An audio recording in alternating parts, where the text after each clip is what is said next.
très longtemps en arrière, on va être au paradis bi'idnillah, et après un certain temps au paradis, Allah Ta'ala qui va nous dire, est-ce que vous aimez, est-ce que vous vous sentez bien au paradis, na'am ya Allah, et ensuite Allah Azza wa Jal va nous dire, est-ce que vous voulez quelque chose de supplémentaire? On va dire bien sûr par politesse, non ya Allah, c'est déjà énorme ce que tu nous as accordé.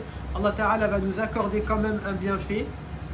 Il va demander à Sayyidina Daoud alayhi salam de réciter, d'abord à Sayyidina Muhammad alayhi salam de réciter pour nous le Coran, et on va être ému parce que c'est la première fois peut-être pour certains d'entre nous que l'on va entendre la récitation du prophète, ok? Allah Ta'ala va nous dire, est-ce que vous voulez quelque chose de encore plus beau que cela? Et c'est Sayyidina Daoud alayhi salam qui est le prophète qui a la plus belle des voix, qui va réciter pour nous le Coran, et on va être ému. Et là, Allah Ta'ala va dire, est-ce que vous voulez quelque chose d'encore plus beau? Mais on aura peur de ne pas tenir. Et Allah Ta'ala va dire, c'est moi qui vais réciter le Coran. Et Allah Azza wa Jal va nous réciter sa parole. Surat Ar-Rahman, c'est lui, vraiment, quand je raconte ça, toujours j'ai des frissons, parce qu'on va entendre la parole de Allah Ta'ala nous réciter avec son tajwid à lui. C'est pas le tajwid du prophète, c'est pas le tajwid des compagnons, c'est pas le tajwid des... c'est le tajwid de Allah Azza wa Jal, c'est sa parole. Et en plus, quelle magnifique surat. Ar-Rahman, on l'a appelée la mariée du Coran. Ar-Rahman, allama al-Quran. C'est une surat qui est magnifique si vous allez l'entendre. Elle finit toujours par un. C'est avec un verset qui se répète constamment.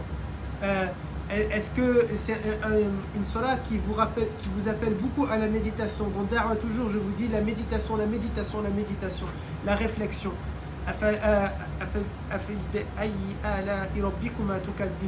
Lequel donc des bienfaits de ton Seigneur tu vas renier? Lequel donc des bienfaits de ton Seigneur tu vas rejeter? Et Allah Ta'ala, il va réciter cette sourate. Et après ça, Allah Ta'ala va dire, alors là bien sûr vous imaginez que nous allons tous être totalement en train de se balancer d'émotions, et les arbres du paradis, et les anges du paradis, et les animaux qui vivent au paradis, l'ensemble du paradis est en mouvement. Il est entraîné par une mélodie. Vous savez, quand on dit la musique, les extrémistes dans notre religion, ils n'aiment pas la musique. La musique, c'est quelque chose de très important. Le Coran, c'est une mélodie, mes garçons. Voilà pourquoi Allah Ta'ala dit وَرَتِّلِ الْقُرْآنَ تَرْتِيلًا. Récite-le avec tartil, parce que pour qu'il t'émeut, pour qu'il rentre dans ton cœur et qu'il fonctionne, et qu'il y a quelque chose, ça n'a pas le même sens de dire Alhamdulillah Rabbil Alamin, Ar-Rahman Ar-Rahim, Malik Yawmi. Vous voyez, que de le réciter avec tartil. Là, ça va vraiment rentrer dans ton cœur et ça va t'émouvoir et ça va donner vraiment quelque chose. Et là, Allah Ta'ala va le réciter de cette manière-là, l'ensemble du paradis qui est ému et en mouvement et en harmonie, etc. Et Allah Ta'ala va dire, je vais vous offrir quelque chose d'encore plus beau que ça.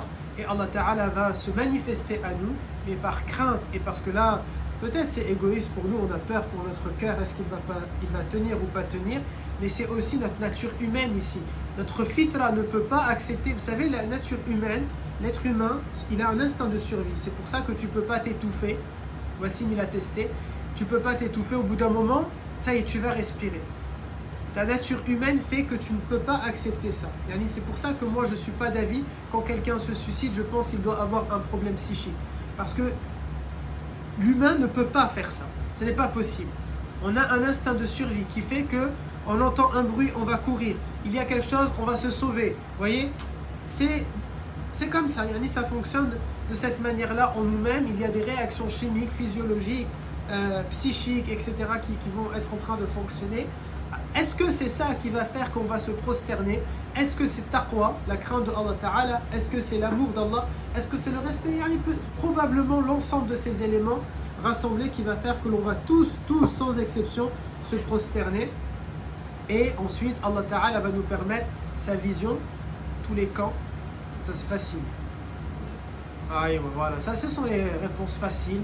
Le vendredi à la place de Jumu'ah, ok?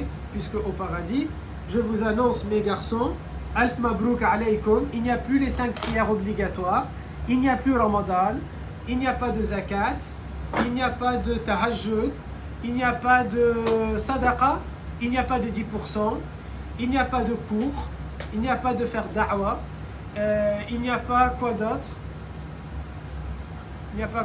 Il n'y a même plus besoin de faire attention aux tentations de l'haram, il n'y a pas de nafs, il n'y a pas de